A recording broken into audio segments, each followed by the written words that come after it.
Good morning मंडळी. तर आज सकाळी सकाळी मामा इथे भाचीला सायकलवर फिरवतोय फोनवर बोलता बोलता, कारण वाजलेले आहेत सकाळचे 8 आणि त्याला कॉल होता. तर प्रिशू त्याच्या मागे लागलेली म्हणून त्याने इथे तिला सायकलमध्ये बसवलं, म्हणजे तिलासुद्धा मामाजवळ असल्यासारखं वाटेल आणि फिरणंसुद्धा होईल.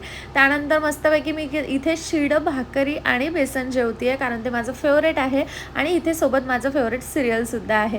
सिरियलचं नाद आम्हाला अजिबातच नाही, पण हे आम्हाला आवडतं, सो आम्ही तेवढं एक बघतो. आज संध्याकाळपर्यंत प्रिशू माझ्यासोबतच शॉपमध्ये आहे, कारण आईला भरपूर अशी कामं आहेत घरी आणि प्रिशू ते तिला अजिबातच करू देत नाही. म्हणजे तिला निवडणावर वगैरे करायचं आहे, जे प्रिशू फेकपाकच करते, म्हणून ती माझ्यासोबत आहे.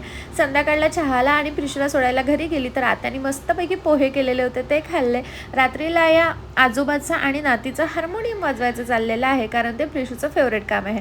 प्रिशूला टाळ वाजवणं, भजनात जाणं, त्यानंतर पेटी वगैरे वाजवणं हे खूप जास्त आवडते आणि बाबासुद्धा तिला आनंदाने घेऊन बसतात आणि शिकवतात सुद्धा. आज प्रिशूने नवीन एक सुरू केलेलं आहे, ते म्हणजे सर्वांना वाढणं करायचं. किती कामाची आहे ना माझी लेक. आता नाईलाज आणि मामाला भात नको आहे तरीसुद्धा त्याला घ्यावा लागतोय, कारण भातची वाढती आहे. आणि प्रिशू अजिबातच ऐकत नव्हती, तिने त्याला भात दिलाच आणि आज तिने सर्वांना वाढणं केली.